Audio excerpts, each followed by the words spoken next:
कल्याण डोंबिवली महानगरपालिकेच्या मुख्यालयात लाचलुचपत प्रतिबंधक विभागाने केलेल्या कारवाईत बाजार परवाना विभागातील प्रशांत चिवर या लिपिकाला लाचखोरी प्रकरणी अटक केली आहे।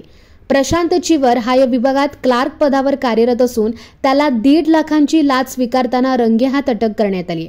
मटणाच्या दुकानाचा परवाना हस्तांतरित करण्यासाठी या लिपिकाने तक्रारदाराकडे 2 लाख रुपयांची लाच मागितली होती। त्यापैकी 1.5 लाखांची रक्कम स्वीकारताना त्याला एसीबीच्या पथकाने रंगेहात पकडलं। त्याने वरिष्ठांसाठी पैसे मागितल्याचा आरोप करण्यात येतोय। या प्रकरणी बाजारपेठ पोलिसांत गुन्हा दाखल करण्यात आलाय। कल्याण डोंबिवली महापालिकेच्या मुख्यालयात लाचखोरीचे वृत्त पसरताच महापालिका वर्तुळात एकच खळबळ माजली आहे। या घटनेनंतर अधिकारी आणि कर्मचाऱ्यांनी केडीएमसी मुख्यालयातून काढता पाय घेतल्याचे सूत्रांकडून सांगण्यात आले। न्यूज अपडेट कल्याण।